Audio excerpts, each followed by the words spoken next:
The key to success on the field and in your backyard is a comprehensive game plan. So if you're building a fence or a deck this year, trust a Turkstra coach to design, quote, or order the right materials for your project. Visit a Turkstra Lumber near you to learn more. From the Ticats Audio Network, this is the Coach O Show with Luke Tasker.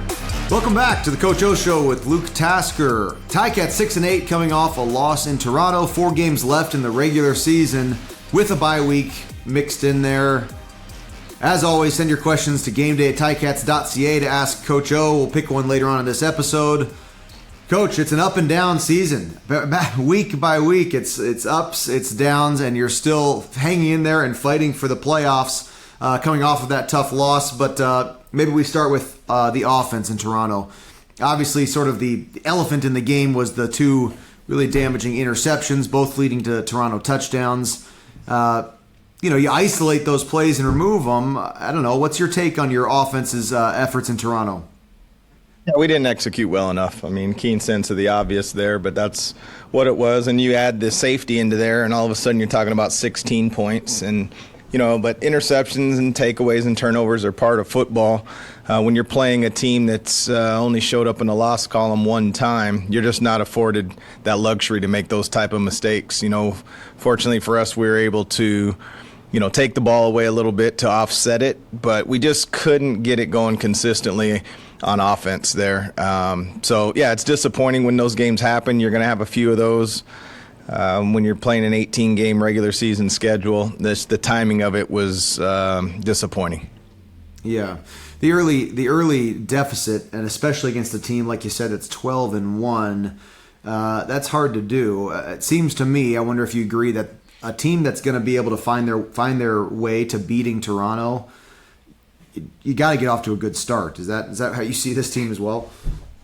Yeah, and I think that's going to be true for anybody that we play down the stretch. It's going to be important that we keep things within reach, if you will, and we'll focus on Toronto in the East Final. All the focus right now is heading towards Calgary, but I would not disagree with you at all that I think there is something. It is obviously always more important how you finish, but there is something to be said for how you start games. I think sometimes you can set the tempo, and sometimes you can gain momentum.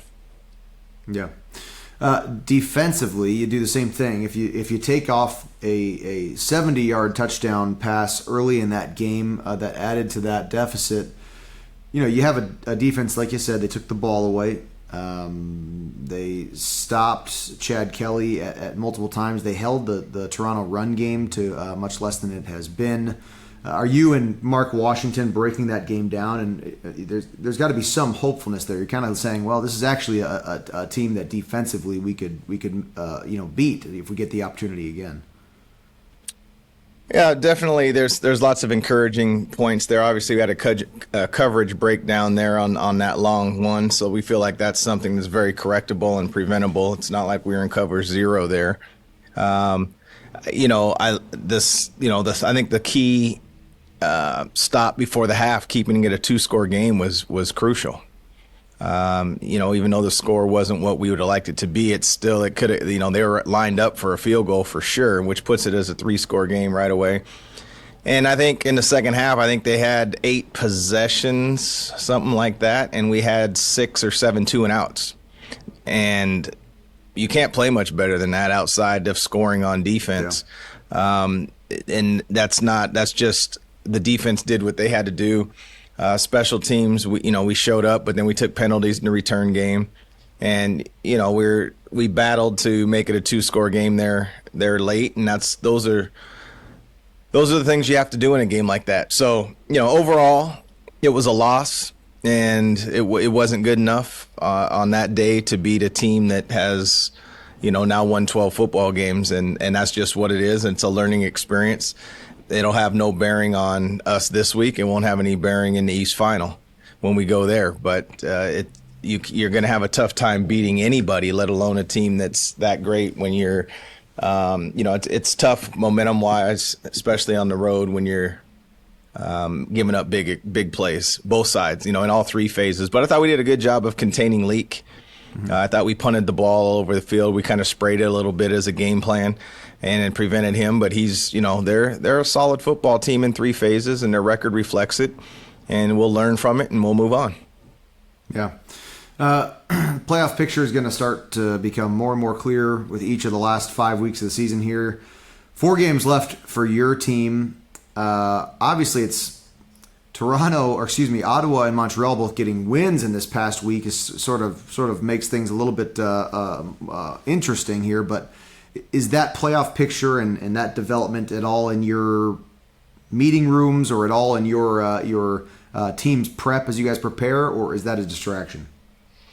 No, I wouldn't look at it as a distraction. I think you have to give a nice mix, a dose of reality, and then where do you want to focus your time? And so, I think it's your job to supply the vision and the overview. But the overview is just that. We have to go out here day one practice focused on that, and all the attention after the overview needs to be on Calgary, and then ultimately on ourselves and how we're going to get out of our own way in certain instances and how we're going to capitalize and be better. Let's talk a little bit about Calgary. They've not had a year that like the Calgary CFL fans have been used to for a decade or so, more than that really. What do you see in that team this week, and maybe as an opportunity to get your Ticats back onto a win streak? Well, you've got a team that's, for all purposes, I think they're battling for their playoff lives. I know that they're probably resting in the crossover realm, and I think a loss anywhere down the stretch here puts it tough for them. So, I expect them to come out with anything and everything, and playing like that. And that's about as much focus as we can really put on them. All right. It's preparing, understanding that, everything could be up. Onside kicks, fakes, throwing the ball deep, going for it on third down. That's kind of where they're at in their season. And you take that as information. But after that, you focus on yourselves, make sure our people are prepared for the majority of situations. There's no way you can be prepared for every situation. And the one thing we won't do is play timid or back up. We're going to attack and play our game, but when you're attacking, you must be aware of your opponent in certain circumstances. Coach, we're well, as we've said, we're nearing the end of this regular season here, and one thing we haven't touched on much on our conversations here together is the injuries, at least not since early on this season. And as this year's progressed, as you've gotten through the hump of the season here, how would you rate your team's health as you're starting to get ready to go into to playoffs here? That's an interesting question. I would say that we are not particularly healthy at some spots. And some of it do, and the reason I say that is, week to week it's what it is. But if we really went through it, you got to include the people that are on 6-game, ones that won't be returning that we lost. And so, it's a valid point to talk about, but I always like to put on my dancing shoes when it comes to these, because injuries are part of the game.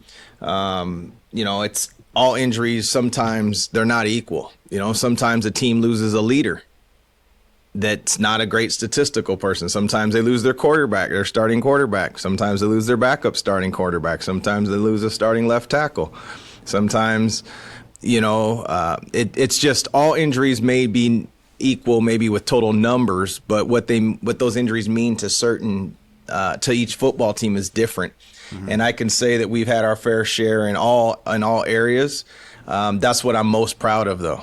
If you kind of look at a lot of the acquisitions and where we've been decimated, somehow we found a way to put ourselves in a position to be in the playoffs, possibly host a playoff game. And at this time of year, when you still control your own destiny despite adversity, it's a proud moment. Yeah, we want to be 18-0. We would love to be in Toronto's situation and you're clinched and have a Y by your name, not just an X. Absolutely. But when that's not your reality, how are you responding? And I'm super proud of our response. Ultimately, it's got to show up in the win column, but I won't waver from the job that the organization, the staff, and the commitment that the players have had to put ourselves in a situation still to win a Grey Cup. The ultimate goal remains the same, but all focus goes to day one of practice today and our home game against Calgary on Saturday. Good, great stuff, Coach. Let's get to a fan question here. This fan question this week is from Robert. Again, listeners, you can send your questions to Coach O at gameday@ticats.ca, and we may select your question to ask Coach on next week's episode. Robert today says, Coach, the Hamilton receiving core is starting to look good as Godwin, Smith, and others are getting catches and yards. I wonder when players begin to see the ball. I wonder if players begin to see the ball more as a result of a coach wanting to spread the ball around and change an offensive approach, or as a result of that player standing out as a result of his development. Go Ticats. Robert, there's a lot packed in there. That's a very fair question, and I'm just going to try to rehash it here in my mind. And it's, is it a concerted effort to get certain people the football? I think the answer would be unequivocally yes in some areas where I think that's where you kind of get labels as, hey, he's a number 1 receiver, he's a number 2 receiver, he's a 3, he's a support guy. But I think oftentimes, Luke, I don't know where people would have ranked you. There's most of the times, and there's some games when there's no doubt you were an intended target and you were won that game. There's other times it was Speedy. It might have been Braylon, and you were surrounded by fan twos. And like when you have that many good people, sometimes, and then you have quarterbacks that can get through their progressions quicker sometimes, and they can sweep through. So I do think that there's sometimes you're attacking matchups, Robert, where you're saying that, hey, we're going to go once a quarter, we're going to throw a deep ball, and that's going to be to our X or our Z. Doesn't matter who it is. We're going after a certain DB. In the instance of Keandre Smith, a lot like Tim the week before, he was hot. And I don't know that it mattered who was out there. He just found there, and he developed a relationship. I'm pretty sure, on the majority of those, he's probably not the first read on the majority of them, but he found a way to make the most of the opportunities. And so I guess what I'm saying is we didn't have an intention to target Keandre 9 times in that game, but he did get targeted 9 times. So sometimes it's a concerted effort, Robert. Sometimes it's just the way the game flows. And sometimes it's the coverage that they're playing. If they're playing man or zone a lot, we're going to change our play calling a little bit. Yeah.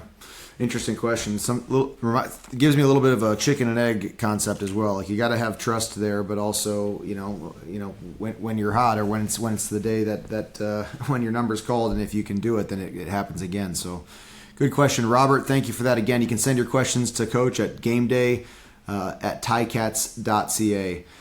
Coach, best of luck as you get ready for Calgary this week at Tim Hortons Field. Day 1 today with a week of practice ahead. The Coach O Show with Luke Tasker is presented by Turkstra Lumber. Check out the project coaches at Turkstra Lumber. They can help with every part of your home reno, from designing a deck to ordering a new front door. Learn more at TurkstraLumber.com. Coach, thanks a lot and best of luck with your week. I appreciate it, Luke. We'll see you next week.